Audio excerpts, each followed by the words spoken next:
"Sir, why do they always call my mom to clean your table?" The restaurant always smelled like warm bread and lemon cleaner.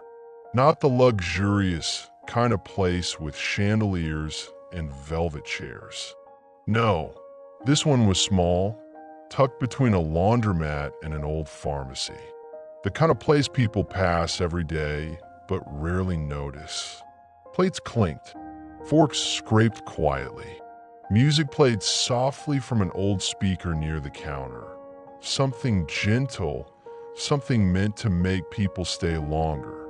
And every evening, almost at the same time, the same man walked in.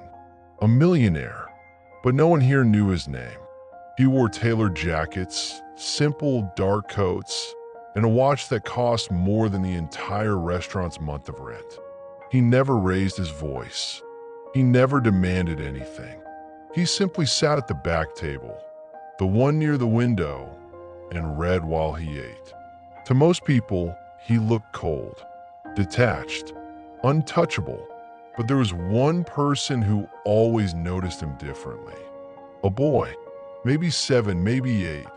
He sat quietly at one of the side tables with his small backpack, drawing pictures on napkins while waiting for his mother to finish her shift.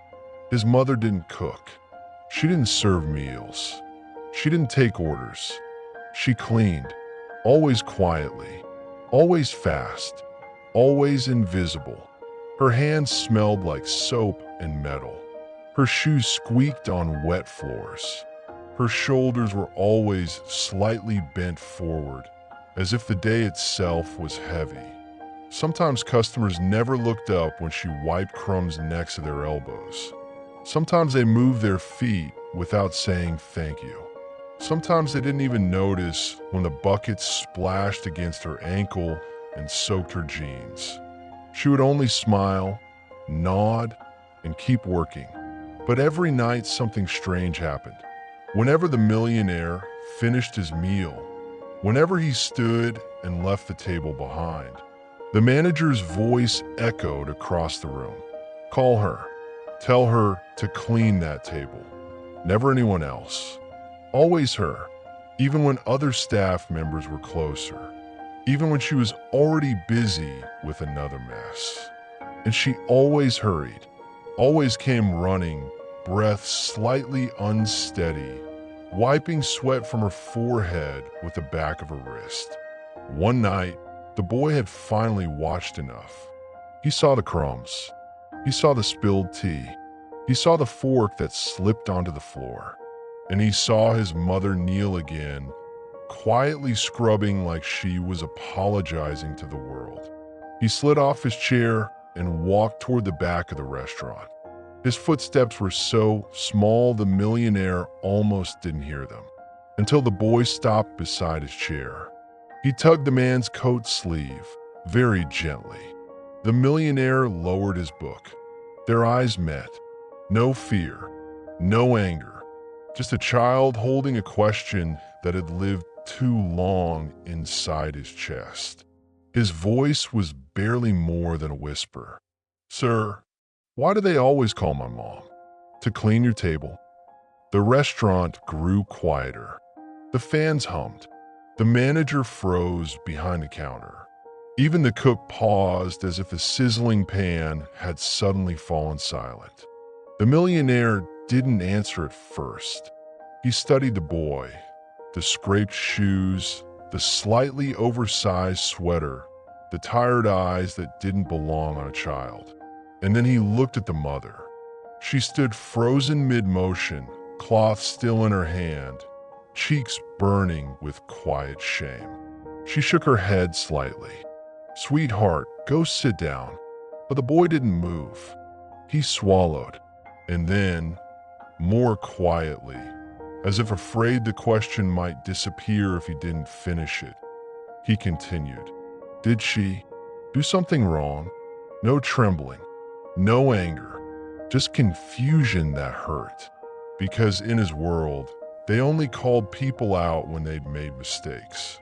The millionaire placed his book on the table slowly.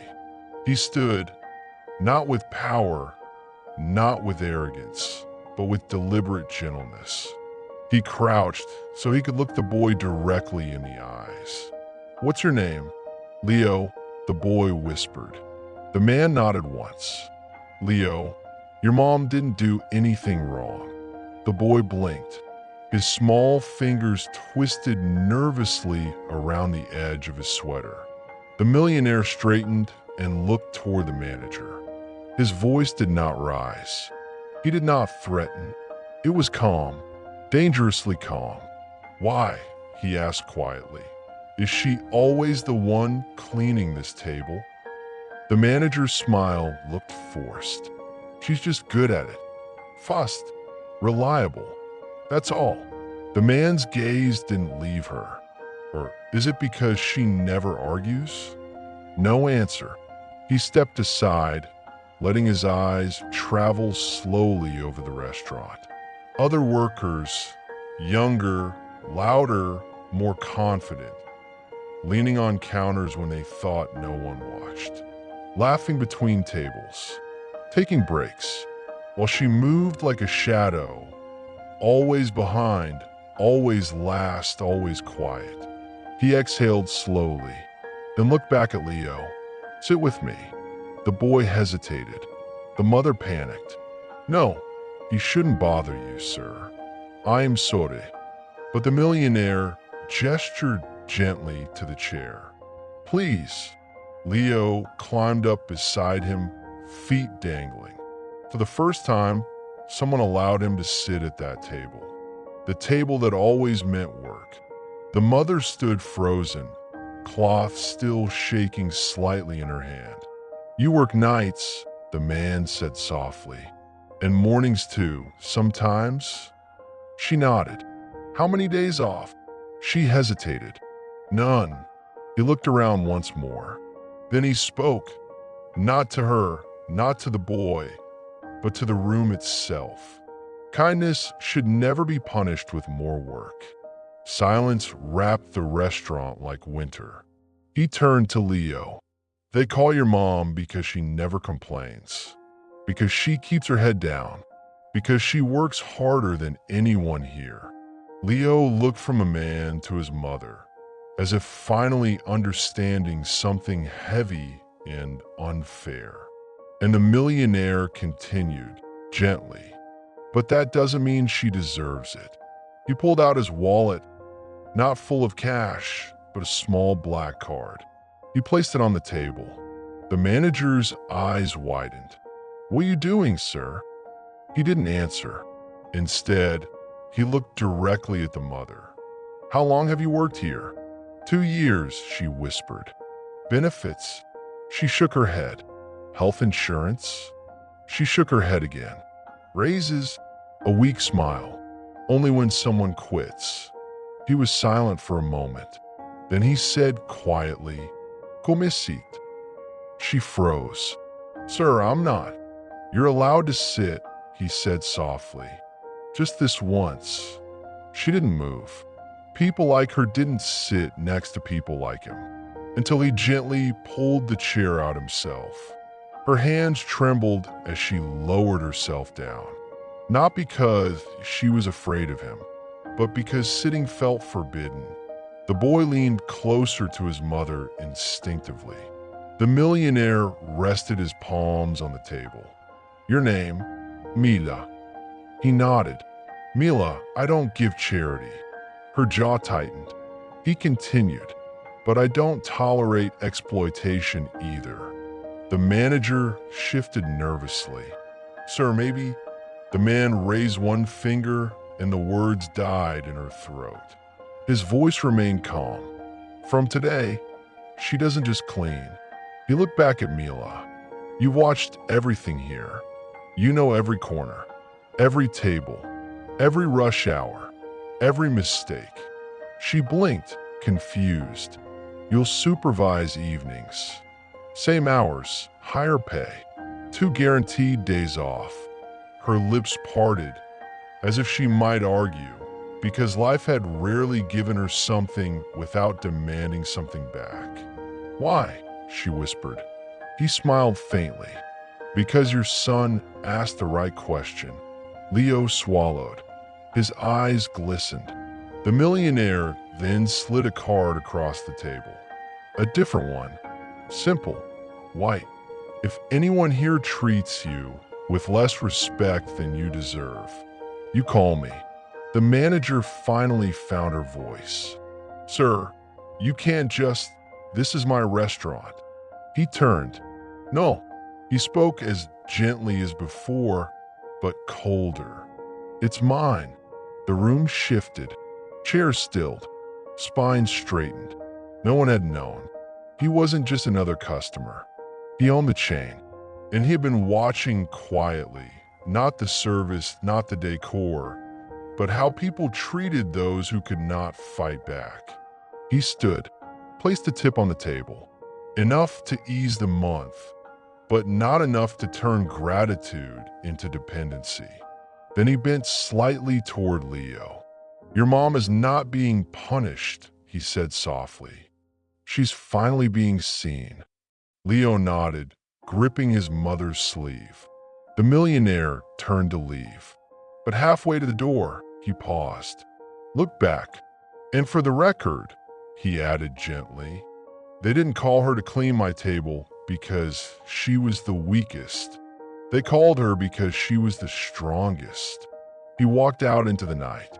The door closed quietly behind him, and inside that small restaurant, for the first time in 2 long years, Mila didn't feel invisible. The next morning, the restaurant felt different. Not louder, not brighter, just quieter in a way that made people more aware of themselves. The manager avoided eye contact. Workers suddenly remembered how trays were meant to be carried, how napkins should align, how voices should soften. And Mila, she still cleaned, because habits don't vanish overnight. But her shoulders weren't as curved anymore. Her movements weren't rushed, they were deliberate, controlled, measured. Leo sat at the same side table, drawing again. Except this time, instead of towers, cars, or superheroes, he drew 3 chairs. Identical, side by side. He held the napkin up toward the light and smiled faintly, like someone who had finally understood the rules of a world that never explained itself. The manager watched her from behind the register, lips pressed tightly together. When the lunch rush came, voices flooded the room again. 2 soups. Table 4 needs their check. Refill on iced tea. The air filled with noise, clatter, motion. And then, spill glass. Ice scattered across the tiles. Water slid quickly in crooked rivers. Instinct pulled heads around. The new waiter, barely 20, froze, cheeks flushing scarlet. He looked helplessly at the mess, then at the manager. Aye. Before he finished, the manager inhaled sharply. Her mouth opened. Call. She stopped. The words had almost been automatic. Old programming. Old reflex. Her eyes flicked toward Mila. Their gazes met. No challenge there. No defiance. Just calm. The manager swallowed, then turned to the young waiter. You, get mop number 2 from the back. Dry towels. Fast. The boy hurried away, relief flooding his face. Mila kept wiping the table she had already been working on. Quiet. Steady. Leo watched everything. His eyes didn't glow, didn't light up with triumph. They softened, because domination didn't happen. Respect did. That evening, when the last customers left and chairs were lifted onto tables, the manager approached. Her voice carried no sharpness this time. Can I talk to you? Mila nodded. They sat across from each other in the booth near the front. The same booth she had polished more times than she could count. The night outside pressed softly against the windows. Streetlights shimmered across puddles like broken coins. The manager cleared her throat. "I didn't know," she said quietly. "Didn't know what?" Mila replied, "That I was doing it." The words sounded strange even to her own ears. "I just always called you because you never argued. You didn't roll your eyes, didn't complain, didn't make trouble." She exhaled, and I told myself that meant you were okay. Mila traced a crack in the tabletop with her finger. "I wasn't." The manager nodded slowly. "I know." There was no big apology, no dramatic scene, just truth placed carefully on the table between them like fragile glass. "From now on," the manager said softly, "you rotate duties. You train. You help organize schedules." And she hesitated. "You don't have to stay after closing unless it's on the clock." Mila blinked. "You never paid me for staying." "I know," the manager admitted, "and I'm fixing that." She slid an envelope across the table. "Back pay. Not everything the world ever owed her, but something." Mila didn't open it. She simply exhaled, not in relief, but in release. That night, as she and Leo walked home, streetlights shimmered through melted snow and puddles. Their building smelled faintly like old paint and damp carpet. Not fancy, not new, but somehow different. Leo climbed onto the couch and curled into the worn blanket. He didn't ask about money. He didn't ask about promotions. He asked one thing. "Mom, are you tired in your heart today?" Mila considered the question. Her hands rested still in her lap. "No," she whispered. "Not today." He nodded, satisfied. Then, almost shyly, "Can I tell you something?" She smiled. "Always." He hesitated. "When I asked that man yesterday, I thought he would get angry." Her chest tightened. "So did I. But he didn't." Leo continued softly. He listened. He stared at the window. "I think grown-ups forget listening is a job." Silence wrapped them gently. That same night, in a different part of the city, the millionaire sat at a long wooden desk in a quiet office. No giant view, no glittering skyline, just lamplight, paper, a notebook that looked well used. He didn't think about profit graphs, or expansion plans, or shareholder demands. He wrote 4 simple sentences on the first clean page. Observe quietly, reward dignity, interrupt unfair patterns, never humiliate. He closed the book, not with satisfaction, with responsibility. Over the following weeks, change didn't arrive like thunder. It moved like winter light, slow, quiet, persistent. Mila began doing inventory, not sitting in the back, counting randomly, but organizing. Labels, systems, notes for how much actually got wasted each night and why. She learned scheduling software by watching videos on an old tablet after Leo went to sleep. She didn't boast, didn't point out improvements. She just did the work, and the others noticed. One afternoon, the new waiter from the spill incident approached her. "Hey, could you show me the right way to balance trays? Mine keeps wobbling." She didn't laugh. She didn't sigh. She walked him through it, adjusting his grip, shifting his shoulder, showing him how to keep his center stable.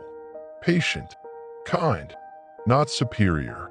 After he left, she watched the door and whispered to herself, "I forgot I knew things." Some nights she still cleaned, but she didn't move like a ghost anymore. She moved like someone who belonged. The restaurant changed in small ways. Staff stopped tossing towels into buckets carelessly. They said thank you more. They checked on one another. And though no one spoke it aloud, everyone knew why. Leo noticed too. He noticed how the air no longer carried the heaviness of embarrassment. He noticed that when they walked into the restaurant, no one pretended not to see them. He noticed that his mother's smile wasn't stretched thin anymore. It rested comfortably on her lips. Still tired, but no longer ashamed. One late evening, after close, they heard a knock on the glass door. The manager opened it cautiously.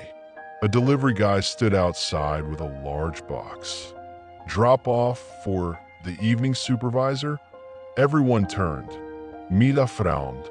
I didn't order anything. The manager checked the slip. No sender name, just one line. For the person people didn't notice soon enough.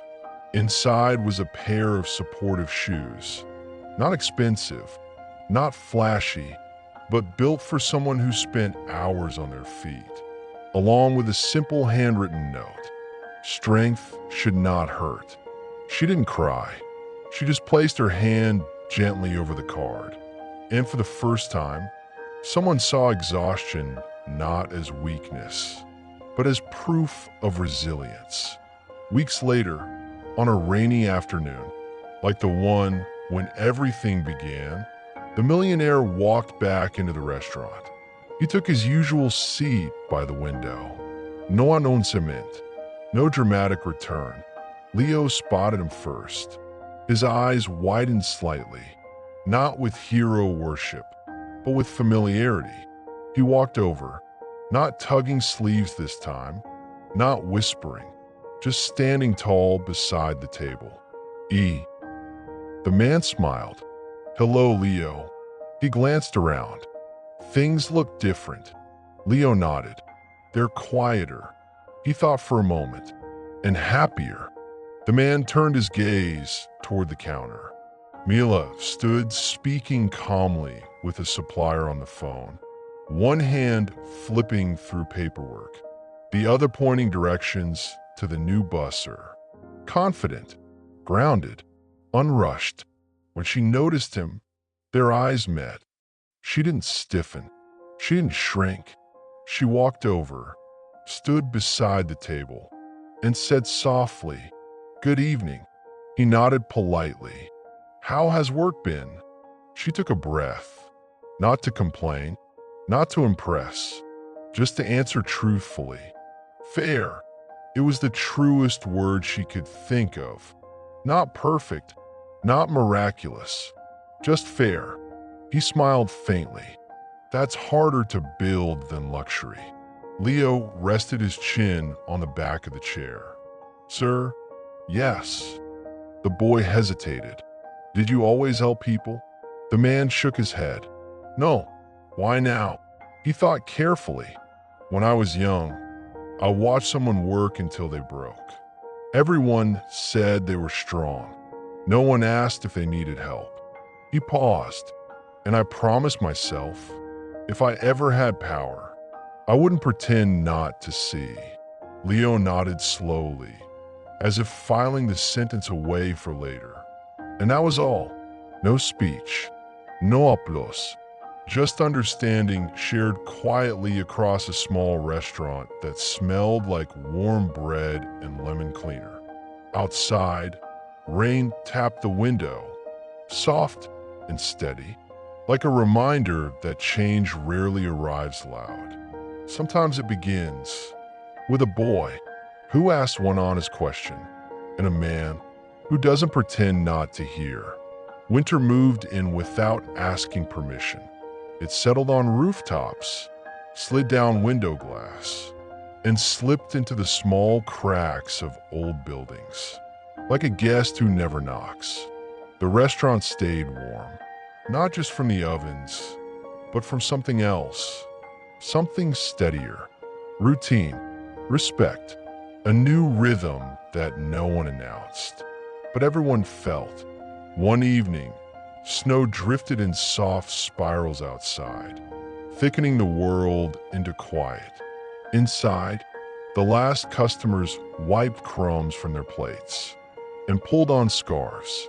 The bells on the door jingled.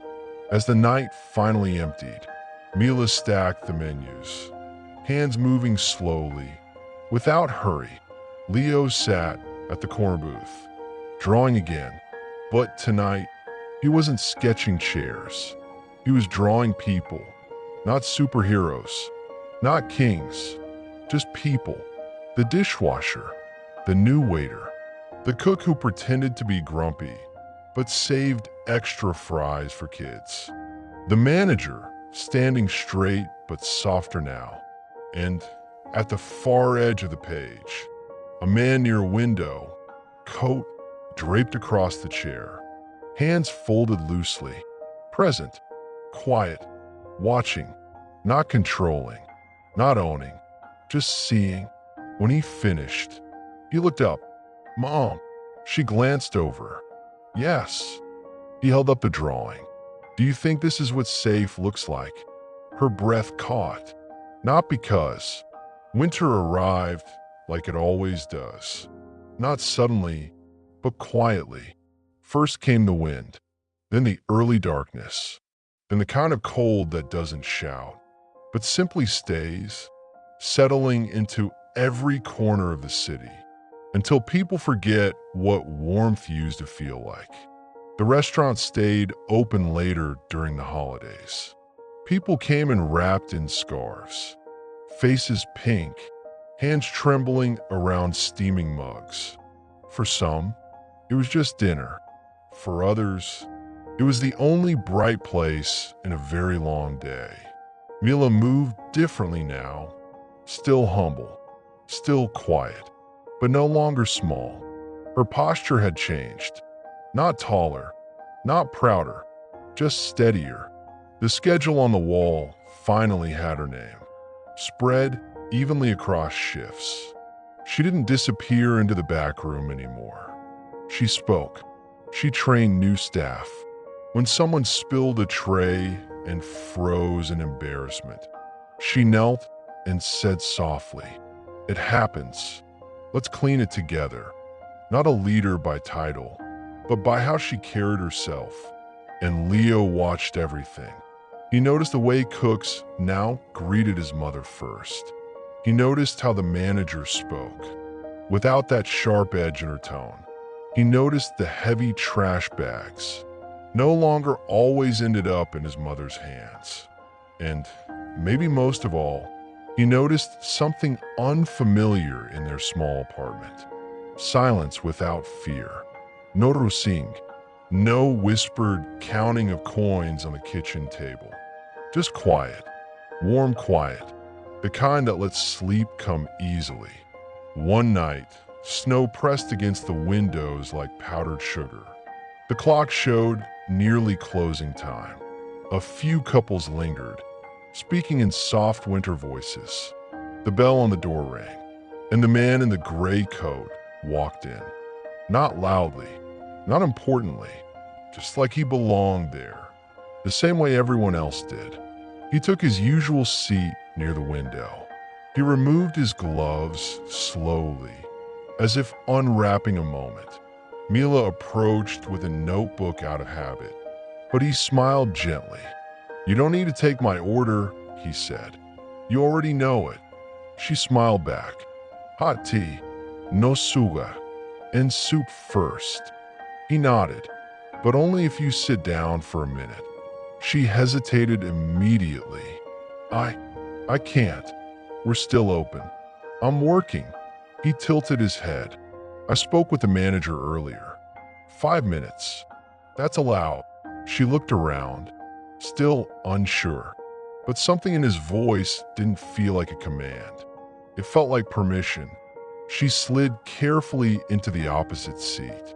The chair sighed beneath her, as if relieved she'd finally decided to rest. For a moment, neither of them spoke. Snow fell outside. Dishes clinked in the kitchen. Leo watched from the corner booth, pretending to draw, but listening so hard his pencil nearly stopped moving. "You know," the man finally said, "when I was younger, I believed everything was about speed. More deals, more meetings, more dinners, always moving." He traced the rim of his cup with a finger. "And then one day, a boy asked me a question in a restaurant. Her eyes softened slightly. He asked, the man continued, "Why do they always call my mom to clean your table?" Mila looked down at her hands. He shook his head gently. That question didn't embarrass me. It stopped me. He let the sentence rest in the quiet. I realized I had walked through life seeing systems, not people, lists, not lives. He took a breath. Your work was invisible to me because I expected it to be, and that is my failure, not yours. Mila didn't rush to answer. She wasn't used to being spoken to like someone whose story mattered. "Thank you," she said finally, voice barely above a whisper. They sat together without hurry. When the tea arrived, he nudged the cup closer to her, not to himself. She blinked. "For you," he said simply. "For me, you've warmed enough rooms already. Let something warm you." She wrapped her hands around the cup. The steam brushed her face. Her shoulders relaxed for the first time that evening. He watched, not intrusively, but attentively. "Do you ever think of leaving?" he asked softly. She shook her head immediately. "I don't hate this place," she said. "It's work, honest work. Sometimes I'm tired. Sometimes I wish it was easier. But I don't want to be rescued." He smiled faintly. "I know." Her gaze met his. "What I want," she added, "is not to feel disposable." The word lingered. He sat back. "That," he said quietly, "is something I can work on. Not money, not charity. Change. A different kind. The kind you don't see on flyers or donation walls. The kind that starts quietly, in policies, in attitudes, in the way a person is spoken to." Leo slid off his seat, approaching cautiously. He held his drawing in both hands, as if it were fragile. The man motioned him closer. "What have you got there?" Leo turned the paper around. It wasn't superheroes. It wasn't castles. It was the restaurant. Tables, lights, people sitting, laughing, talking. And in the center, a table with 3 figures. His mother, himself, and the man in the gray coat. All at the same height. No one standing over anyone. No one kneeling beneath. Just together. He swallowed. "I drew you here," Leo said, "because this is the only place where Mom doesn't worry." He hesitated. "And because you sit like someone who listens." The man's lips parted slightly. He didn't correct the boy. He didn't say anything wise. He only nodded. "May I keep it?" Leo looked at his mother. She nodded. "Yes," she said softly, "but only if you promise something." The man raised his eyebrows. "What?" She hesitated, then gathered the courage. "Promise you'll keep seeing the people behind the tables. Not just the tables." He didn't rush to answer. He let the words settle in him, like snow finding its place. "I promise," he said, and it wasn't a performative promise. It sounded like something he'd sealed quietly in himself. Later that night, after chairs were turned upside down on tables, after the last lights dimmed, Mila and Leo walked home through the sleeping streets. Their breath fogged the air. Leo slipped his hand into hers. "Mom." "Yes." "Do rich people get cold too?" She thought for a moment. "Yes," she said gently, "but sometimes they don't notice as quickly." He nodded seriously, accepting the answer the way children accept snow, without needing more explanation. They reached their building. The hallway was still drafty. The stairwell still creaked. But inside their apartment, the air felt different. Not warmer, but lighter. Mila set her bag down. She looked around their small living room. There was still only one couch, one table, and the same old curtains. Nothing extravagant had appeared. And yet, Something unseen had shifted. Not outside, inside. She wasn't invisible anymore. Leo curled up on the couch. He yawned. Mom, yes. Do you think one day you won't have to work at night? She brushed his hair. Maybe, she said, but until then, we'll sleep knowing we're safe. He nodded, eyes closing, and in the quiet of their room, she repeated the word to herself. Safe, not rich, not powerful, safe. She turned off the lamp, and for the first time in a long while, the darkness did not feel heavy. Somewhere across the city, in an apartment far larger, the man in the gray coat unfolded a sheet of paper. Leo's drawing. He pinned it to the inside of his study cabinet, where only he would see it, not as decoration. As a reminder, he sat back, and in the stillness of his quiet home, he realized something simple. The world does not change when you buy bigger things. It changes when you finally slow down enough to notice who's been carrying it beside you. He closed the cabinet door. Outside, winter kept falling, but inside, something had finally warmed. Not suddenly, quietly, the way real things often do.